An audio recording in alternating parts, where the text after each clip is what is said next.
Yeah. Okay. So, do you have an ideal market environment for your trading methodology? For stocks, no. Ideal market environment for futures because I'm day trading them. In order to make money day trading, you need movement. Okay. You don't want too much movement.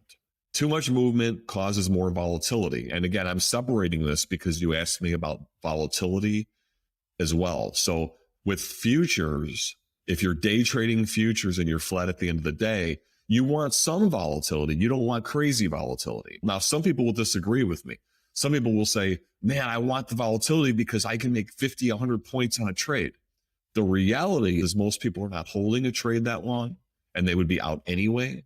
And even if you were to hold the trade that long, if there's too much volatility, that means it's really jittery. It really is going up and down with huge candles or bars or whatever you're looking at on your chart. The problem with that is that again, just like with not using the stops and options, if I get into a trade in futures, I can only risk so much. So if there's too much volatility, I get shaken out of the trade and potentially lose on it, but yet it still does exactly what I thought. So you want enough volatility for it to move enough so that you can make your money, but you don't want too much volatility in futures. So I want the market to move. I don't want it to be dead in futures, but I don't want it to be crazy either in a perfect world for my perfect scenario intraday. Now with options, I want more volatility typically because I want to put my trades on when there's volatile times because I can collect more money when I'm selling the time premium, which we're going to get into when we teach you the setups and the trades. And I want to take them off when volatility goes down because it's cheaper and I can sell them back for a cheaper price, meaning I can make more of a profit quicker. So in a perfect world, I would put a trade on, volatility would be high, and then volatility would come in a little bit, maybe 2 or 3 or 4 days later, and then the market just sits there and does nothing. That's in a perfect world. And you can make your profit that might take you 10 or 15 or 20 days, you can make it in 3 days sometimes. That doesn't happen all the time, and that's not realistic, and it's not the reality of trading. Could there be weeks and months that happens? Yes, I had that last year where certain times I would put a trade on and make my profit in a day or two instead of holding it for 10, 20 days. Sometimes you have to hold it longer than your 10 or 20 days if you have time available in it. There's different ideal markets depending on somebody's methodology. And again, that's where you have to have a system and you have to have a method. And it goes back to your question about rules. Everybody's got different rules. So there might be somebody you might ask that question to other than me who might give you a completely different answer, and they might be right for their own system and their own method. I've looked at it every which way but Tuesday, and the way I'm more comfortable with trading is that way. But again, there's other people that do different things. And there's people who trade the news, for example. They only enter during news trades because they think they can pick a direction. At that point, they want volatility for futures because let's say crude oil news comes out and they think that crude oil is going up and the news comes, they're long, they're buying the futures and they want that volatility. They don't care. They'll ride it out through the bumps. And then once that thing takes off, it might go up $1, $2, $3, $4 in a matter of a few minutes. And they love that. To me, it's just too erratic. It's not controllable. You have to have too big of a stop during news like that. So that's why for futures, I don't like that crazy volatility. And again, some of this might not make sense to you. People who are listening to this, maybe who have been trading a little bit longer, it might make a little more sense to, but it will make sense to you once I start showing you the options positions and you start seeing how the money's made. You'll see what I'm talking about. And if you're selling or buying a butterfly position, you don't want to do that in a low volatility and then have volatility spike up. So you have to choose when you put your trades on based on certain criteria. I do want to sell it during high volatility and then have the volatility come in after I'm in it. And if it doesn't happen quick enough, then you have to just stay in the trade longer and manage it. So that's the way I do it. But again, somebody else might have a system that does it completely differently, and that might work as well. Trading is very, how do I say this? Either you make money or you don't. And I'm not saying every trade or every day. I'm saying over the course of time, either your system or your methods make money or they don't. It's very binary. You can't say, I'm a great trader, and you go for 5 years and you're losing money every year. Either you have a system that works over time. Doesn't mean you can't lose on a trade. Doesn't mean you can't lose it a given week or even a given month. But over the course of I would say, of a quarter or a year, you certainly should be making money relatively consistently. Now, there are traders that lose. There's traders that lose a little bit of money 10 months out of the year and they make all their money in 2 months. To me, I can't live like that, because to me, then I got to go to sleep and I'm down every day. And then Right. It's not consistent. It's not consistent. And that's what I try to tell people. If you're supporting a family and you have bills to pay and you have a mortgage to pay and you have a car payments to pay and school to pay for, maybe for your kids, you don't want to be going to sleep every night 80% of the time being down, even if with relative certainty you knew that you're going to have 4 or 5 huge days. Now, some people can weather that. Some people can handle that. I would submit to you that most traders cannot. In fact, I know for a fact most traders cannot. They would quit by then, or they just keep going and just continue to lose a bunch of money. But most people can't do that. You want to have a methodology that will let you sleep at night. You want to go to bed knowing that you made money and you're not down and then you're down for 6 months. Yeah. And again, not every day. There's going to be days, especially with options, if you're selling time premium, and guys out there that sell time premium know how it goes. You put your trade on, but you're not collecting a lot of money in the beginning. You start collecting your money as the trade goes on. The only way you can collect money quicker is if volatility goes in your favor right away, which again, doesn't always happen. So you're collecting more money as the trade goes further. It's called theta decay, time decay. You're getting paid for time decay, and the time decay gets bigger and bigger the longer you're in the trade. So in the beginning, you may have a day where you get in and the market just continues to not do what you want it to do. And you may be down. You may be down for 2, 3, 4 days on that trade if it doesn't go perfectly, but it usually will then come back. But again, you have to understand that, because you have to understand that's part of your system and that's just part of collecting time premium. But yeah, you don't want to be going to bed every night and you're flat at the end of the day, meaning you don't have any positions on. And every day it's, I lost $300. The next day I lost $500. The next day I lost $100. The next day I lost $50. Now I'm down to $800. And then on Friday I make $1,500. There are systems like that. There are. But for me, even at that point, you're not even making money. Yeah, the numbers I meant to give you were you'd be down a total over the 4 days of maybe $1,000, and then you make $1,500 on Friday. So yeah, you make $500. You average $100 a day, even with your 4 losing days.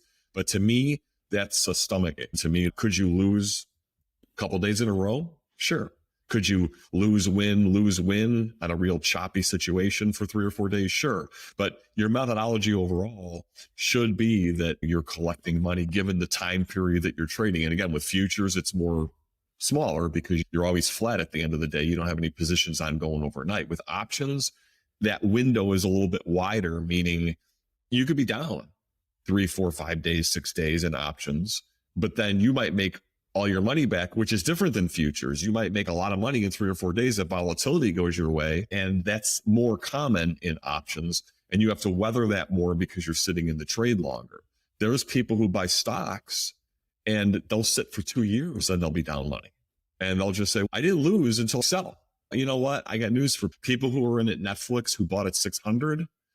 It's not coming back, I don't think. And not Same with, we'd have to look at the chart, and Disney's got different issues, but Disney is, even today, they're starting to correct some of the issues that caused the problems. Because Disney stock right now is at 118, and just a month ago, it hasn't been down a lot, but just it's down like $70, and it hasn't even gone up in the past. I'm looking at it right now, in the last 6 months, it's been down 30%. A lot of them are like that. There are several companies, especially, that are like that. I believe Disney's got somewhat of a floor. Disney went down, I think, to $70-some during COVID. I actually bought some at the low. I bought some at like $79 or whatever, but I sold it. I didn't hold it. It went all the way up to whatever you said the high was, 170, 180, whatever it was. 180.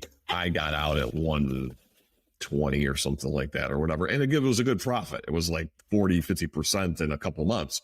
Could I have held on for longer? Of course. Should I have held half my position? I just didn't play it. Did I make money? Yeah. But with Disney though, Disney has a lot of properties. They have a lot of assets. They have a lot of people like Disney. When you have children, you want your kids to go to Disney. They're doing some funky stuff that has been in the news lately and everything, but they're already trying to correct that because they're seeing the backlash. Hopefully they'll get it right, but ultimately they've got billions and billions of dollars invested in their properties and things, and families, I think, want to go. They don't want to cut Disney off or do whatever, but they need a reason to stay, and they will.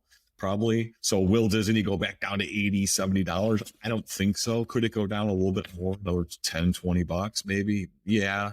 But I think ultimately that stock probably at some point does make it back up. Maybe I think over time it does make it over 180 again, but that might be years coming. But if you buy at 100 and you're trying to get 10, 15% or 8% a year on the stock, you don't need it to go up $70 is like a 70% return if you can pick it up at 100.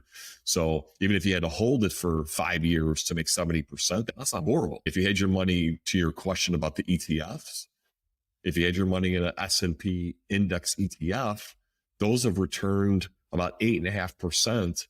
You also get dividends that are reinvested in there. Those have returned about 8.5% historically over time, over the last several decades. So 8.5%. So if you can get 15 on Disney over 7 years or whatever, that's not bad. Okay, but again, that goes to picking the right stocks and being able to do that and having the wherewithal to hold them and stuff like that. Okay. So do you prefer trading commodities using futures contracts or options? I prefer to trade futures contracts with commodities because with options, typically commodities will move in big increments. They're more of trending instruments. In other words, if you're trading the S&P, that's a United States index based off of its S&P 500. It's based off of 500 stocks. It trades worldwide. There are people around the world that will trade it, but it's not a worldwide thing like gold, which is a commodity, or crude oil, which is a commodity. Those tend to trend in big gaps based on news and based on what's going on around the world. So if I'm putting on an options position, and again, I'm saying this again just to clarify to people because I don't buy options typically. I typically sell time premium. I'm not playing them directionally. I don't want big gaps or big moves. Like you can come in and gold will be up. By the time you wake up in the morning, gold will be up $30 or $20 sometimes. And by that time, that's before the market opens. So if you have an options position on and crude oil, for example, goes up $5 overnight, you're limited to what you can do. There are advanced things, but there are some things you can do. If you have an options position on, you could hedge with futures, or you buy options on futures and things like that overnight. But then that means you got to stay up all night. Or you got to be able to get alerts and be woken up in the middle of the night. And especially if you have a big position on, and I don't want to do that. So for commodities, I prefer to trade like gold futures, which I do. I prefer to trade crude oil futures. I don't trade some of the other commodities because there's a lot of futures contracts that are just not very liquid, meaning they're not traded a lot of contracts. And that can pose problems if you're in trade. There's things like lumber futures. There's things like soybean futures. There's a lot of different things, but they're not really traded a lot. And you want to be in a futures positions where there's somewhat of volume. So personally, for me, as far as the commodity side, it's primarily gold and crude oil. I've done some silver, but even silver is very thinly traded, meaning it's not very liquid. And again, that causes big issues for day traders. Sometimes commodities would be the answer, and futures for commodities would be the answer to that question for me. All right. Yeah. So now I've heard about this thing. It's called algo trading, I think it's called. Can you explain that to me? Because to be honest, like it just doesn't make any sense. Like what does algo stand for and stuff like that? Algo trading can also be called, it's really short for automated trading or algorithmic trading. Some people call it black box trading, or they just use the short term algo trading. Basically, all these things mean the same thing. Black box trading, black box is basically a computer. Automated trading is automated by a computer. So it basically uses a computer program that will follow a defined set of instructions, which is called an algorithm, to place a trade. The trades, in theory, and these are mostly used by high frequency traders, they call them HFTs. The trades in theory can generate profits at a speed or a frequency that's impossible for a human trader to replicate, or very hard for a human trader to replicate. Now, the thing to remember about algo trading is, like in the definition that I described, it uses a computer program that follows a defined set of instructions. What does that mean? That means a human has to program through code those defined set of instructions.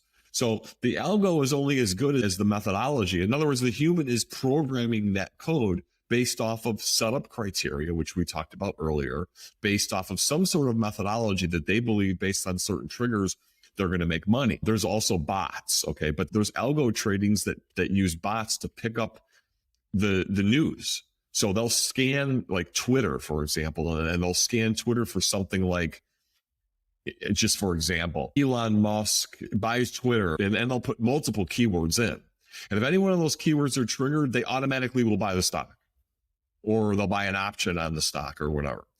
And that's what you're seeing now. You're seeing the speed of the market changing because of the HFTs and the algos. But ultimately, if it's not a bot based off of some sort of news or social media feed, it's programmed off of somebody's methodology, such as mine, that you would then program into a computer to do the same thing. The problem I have with that, first of all, most algos don't work over time. Most of them fail. And the ones that They do work in the moment. They'll work in the moment. They'll even work for up to 3, 6 months, even a year. If you look at most algo returns over 5 or 10 years, most of them are down. Some of them will make money. A decent portion will make money. But if you average their returns, they might outperform the stock market even, but 25% returns for the year, which in futures is not great. Now you could say, yeah, but it's a computer doing it. You're not sitting there spending your time manually trading. Fine, but those are only the best ones, and there's tens of thousands of them, and an investor would have to know which ones to pick that actually work. For me personally, I used to be a programmer, and I know how to program it. I have programmed them. Unless you're going to modify, and that's what these big companies do. A lot of these big algo companies, again, they will program based off of the defined set of instructions, but those instructions can change based on what they think the market is doing. So you'll have literally a team of coders in these huge companies, these hedge funds, these big banks and everything. You'll have these guys changing the code sometimes daily. So yes, intraday, because they have to do it so quickly within milliseconds, they'll let the computer place the trade, but they're constantly tweaking their code, which a normal person can't do because they don't have the resources to do that. Number one. Number two, you got to know how to do it or what to do. What most people will try to do on the smaller scale is they'll try to say, I got a system here that works for me. I day trade it myself and it works for me. Why do I need to sit here all day? I'll just program it and then I'll just go sit on the beach or whatever you like to do, golf or gaming, whatever you like to do. And I'll just let the computer take the trades.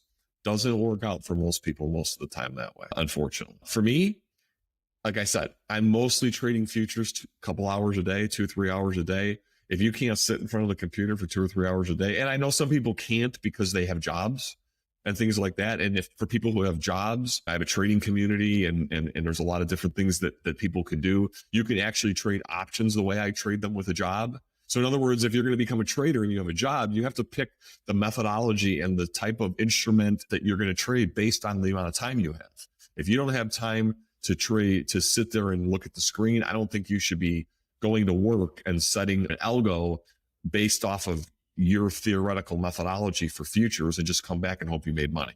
Typically, it doesn't work out for most people good and they're not happy. Will it work for some people? Of course. There are some people, a very small percentage of people it'll work for. But most people trying to do that is not the path. You need to monitor this stuff and you need to keep tabs on it better because an algo, unless it's, again, programmed and monitored by multiple coders, is not going to outperform what a manual trader can do, assuming they know what they're doing. A manual trader can do in a 3 or 4 hour time window. It's not going to happen. Now, at the high frequency level, if you're talking about trading thousands of contracts, they're only making pennies per trade, but they're doing it so many times in and out. That's the high frequency traders are doing. They can do that, but you got to have a lot of money to do that. First of all, you have to have servers that are close to the exchange, meaning you can rent space in the exchanges. And a lot of people think that's unfair. And a lot of people think that it should be not legal and stuff like that. But anybody could do it. What people don't understand is anybody can do it. You're not being prohibited because somebody has a secret that you don't have. What you do need is money. In other words, you would have to be able to, first of all, pay for the coding, know the methodology, pay tens of thousands of dollars to lease servers in the exchange. Okay. So you got to have a lot of money to do that. And some people have a problem with that because they think it gives them an unfair advantage. Again, could you create your own electric car company and compete with Tesla? You personally? Me? No. Why? Because I don't have billions of dollars. So does Elon Musk have an unfair advantage because he was able to do that and other people are not? Some people, unfortunately, would think he does.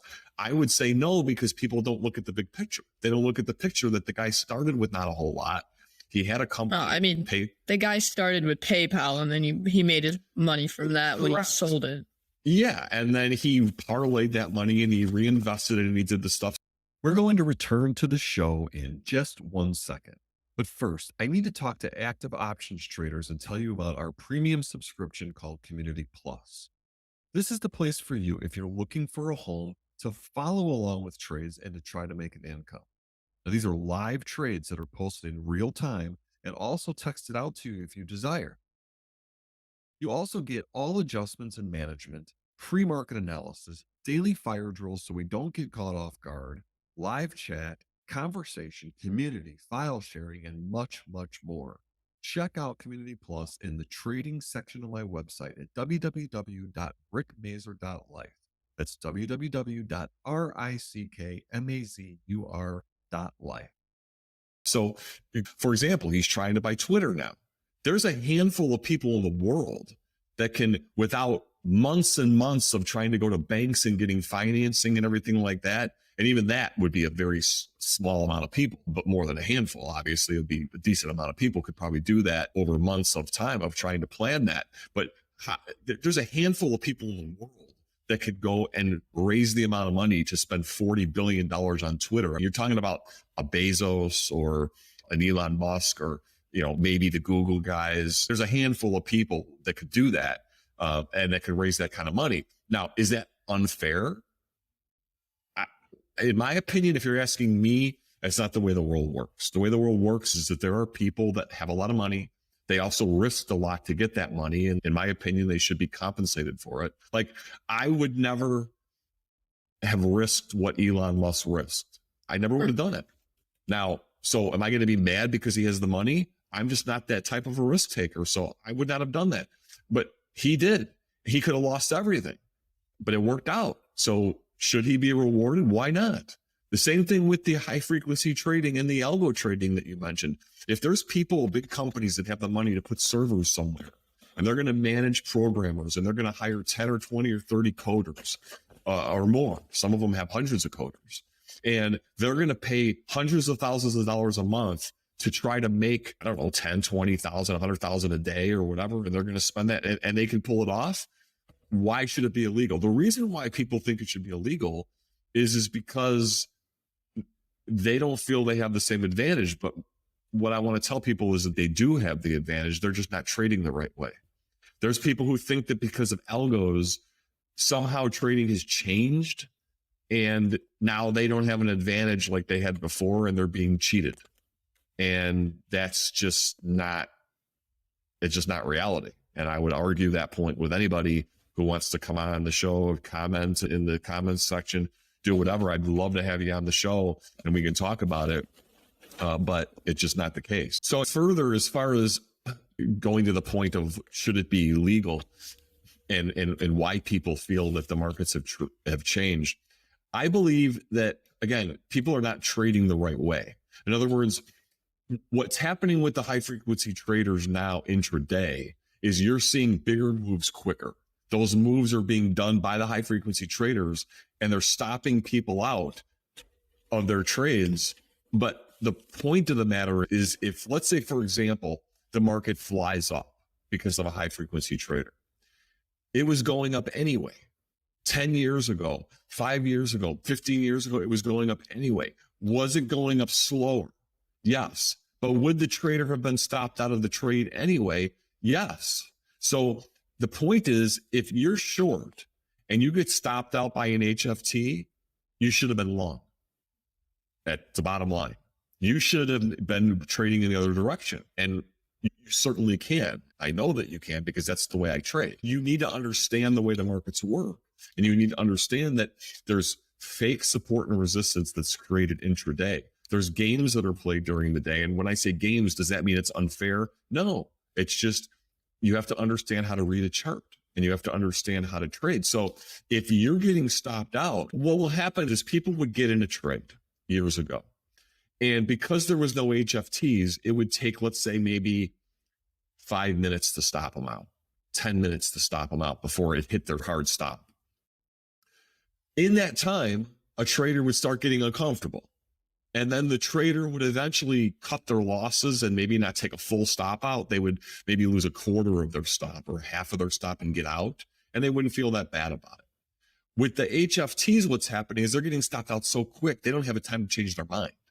However, I would say that typically when you put a trade on, you have a stop for a reason. Your stop is that you think that the market could wiggle around a certain amount without stopping you out. Okay. So you can't just jump out in the middle unless you see some sort of a reversal signal go on or anything like that, which is possible. But in most cases, that's not the case. In most cases, people just get scared and they're underwater on the trade, meaning they're down, intra-trade P&L. And then if it gets back to even, they just get out. And then it still goes their way and they didn't make any money. But they were happy that they didn't take a loss because they were feeling unhappy with the position. HFT doesn't give you that chance because you're just stopped out. People get mad by that. But you weren't going to make any money anyway, most of the time. At the best case scenario, you were going to get on a break even because that's the human emotion of what happens. And anybody who's been trading and not making money knows it's happened to them, especially if you're new. And the other traders are going to lose a little bit. And most people are going to take a full stop anyway. It's just going to take them longer to get there. So it's just a matter of understanding how to trade in the current environment the right way.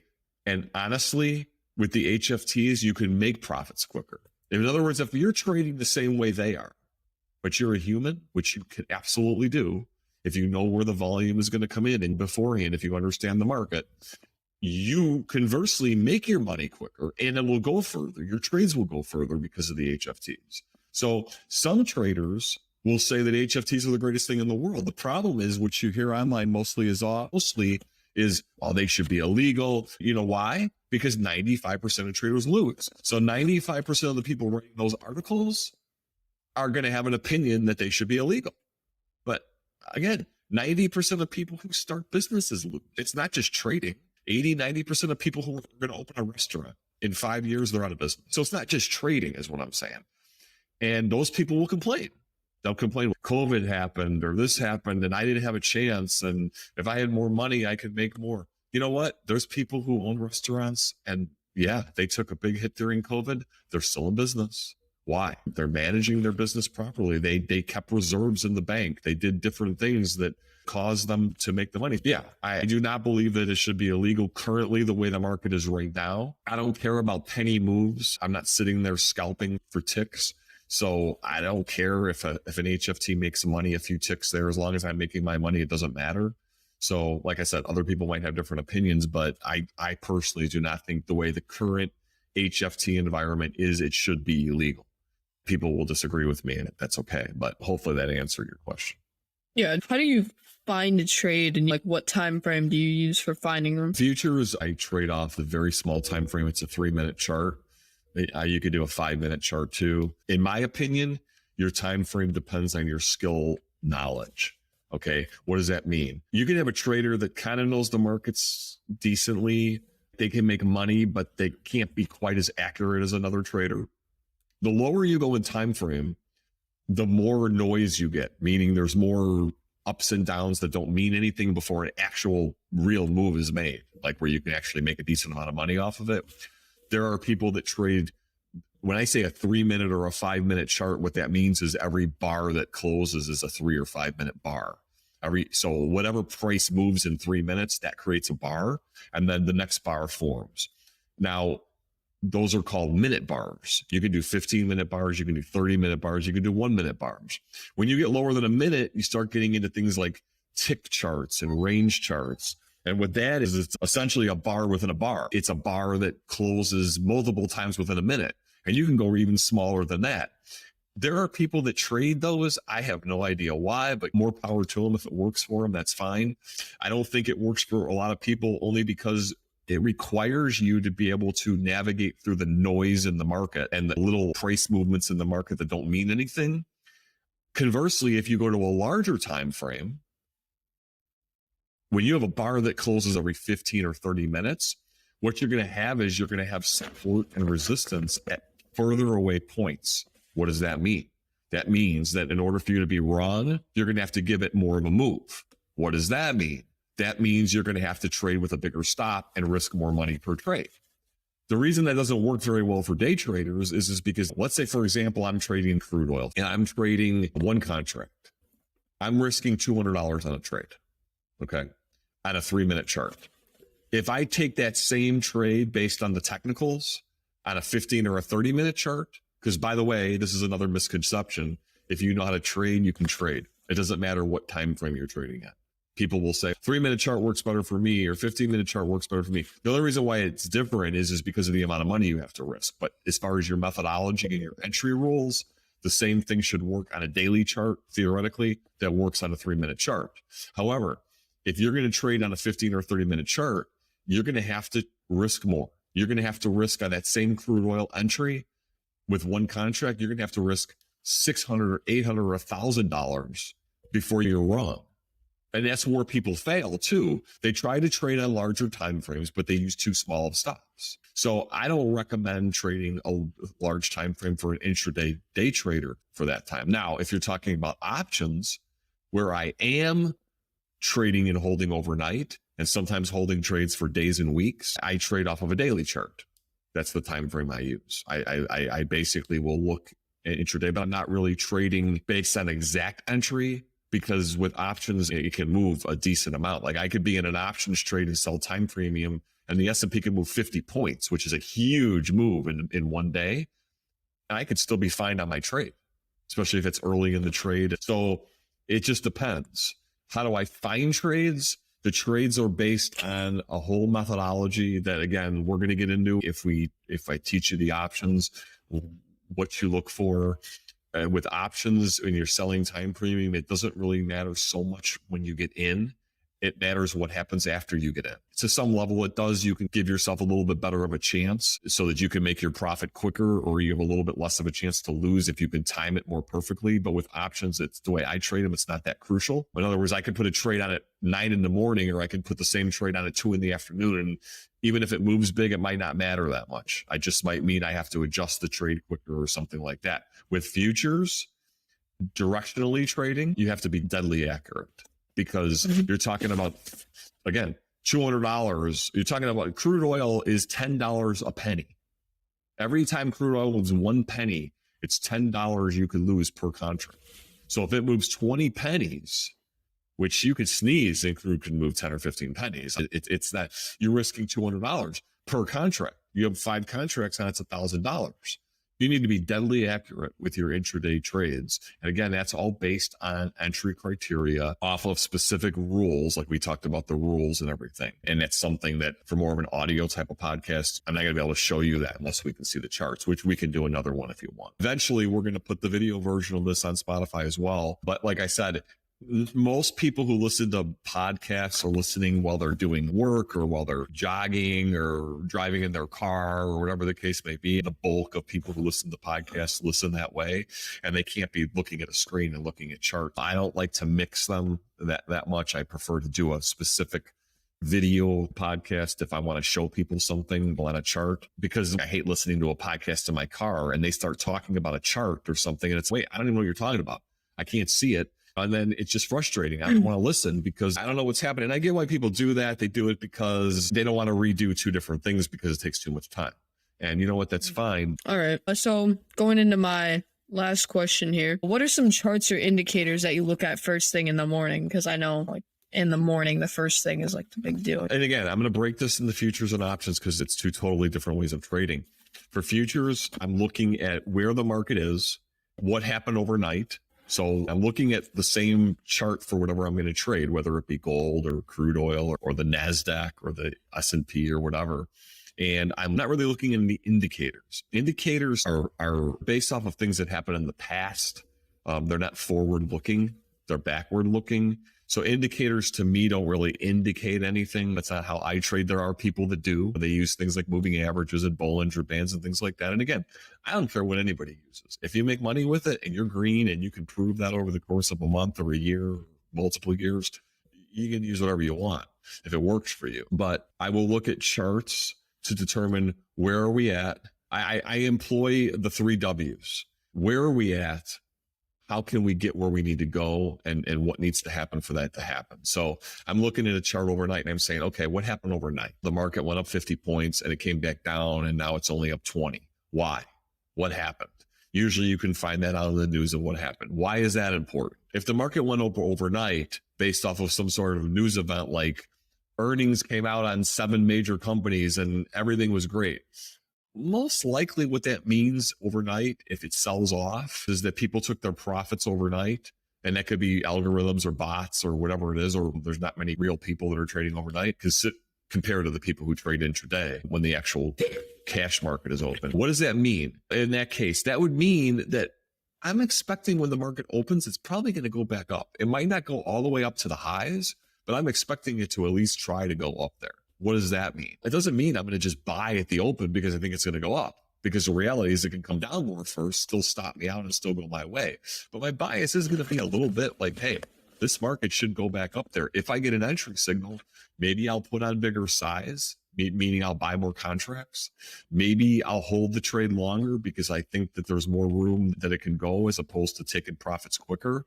So I'll look at things like that. As far as options, I want to see what happened. If I come in and the market's down 20, 30, 40 points because of bad news or Russia invades whatever, or some foreign country fires a missile and it's going to be a bad day, I'm going to look to see in my options positions, where am I at, number one, on the positions I have on, because I'm going to have to look to see if I'm going to need to adjust them or make moves. And number two, can I put more trades on? Why would I want to put more trades on in that case? Because volatility is probably going to be higher. And I can make more money when the volatility is higher because I can collect more time premium. So if the market's up big because of some reason, most likely volatility is going to come in, and I'm looking to potentially exit positions if I've been in them a while and I was near my profit potential, and you go from there. So I am looking for certain criteria or things on the chart, but they're all based off of my rules. I'm not just saying, okay, news came out, 5 big NASDAQ companies blew out their earnings and they blew them away and outperformed. So when the market opens, I'm just going to hit the buy button and buy. No, I don't do that. In fact, I won't buy right away sometimes because it could be very volatile right at the open. And if it's very volatile, I can get shaken out of the trade and it can still go my way. So unless I see an absolute picture perfect trade, which happens sometimes, I'll just look at it to get analysis to see where we're at, is how I use them. Other people, again, may use them for different things, but that's just me. And again, I can show you examples of that on a chart as well if we do another video one. All right. Like that, pretty much, that's everything. Conversions. Yeah. Thanks for letting me come on. I appreciate it. I love learning, new things, and I love, hearing about the market and stuff. What we're going to do, if you want, is we'll obviously talk about it off the air, but what we'll do is we'll get you set up. I'll explain to you, like, here's a position I'm putting on in options, and this is what I want it to do. And this is what I expect it to do. And if it goes against us, why? And if it goes for us, why? And we'll get to the point where we can open you up a small account and you can start putting the trades on. Futures will be hard, because it's just a little bit more harder to learn to get started. And also you have to be there. Like I said, it's hard to do that if you have a job. But with options, you can set what's called alerts. In other words, when you have to make adjustments to your positions, you can do that in the morning before school, even before the stock market's open. And you can just go to school. And then if the market moves, there's things you can do. In other words, and this goes for people who have jobs too, not just younger kids, obviously. I'm helping you with this. Somebody else who's younger listening to this obviously needs your parent involved because you can't open up your own brokerage account. But this goes for older people who have jobs too. You'll learn through what I'm showing Will, because there are things that you can do to make it a lot easier for you during the day. Some people will just check their things like at lunch. They'll bring their laptop, or maybe their boss lets them go on the computer for personal websites at lunchtime or whatever it is. There's things that you can do. It doesn't take very long. You're talking about a couple of minutes. You can look and say, okay, all right, this looks good. I'm going to go and finish out the rest of the day. Or maybe you place one trade on for a hedge just if things are looking bad. There's different things you can do based on what type of position you have on. So yeah, we'll do that if you want. We'll have you on the regular podcast show and we can go through your progress. We can say, hey, here's what Will's doing. Here's what he did. Here's a trade. Here's what he did. Here's why he got out and stuff like that. And everybody can learn. You can learn, and everybody who's watching can learn as well. So I look forward to that if you're interested. All right, cool. Yeah, I'd love to do that. Cool, buddy. I really liked having you on, and we'll get going with the next thing, and we'll keep going with it.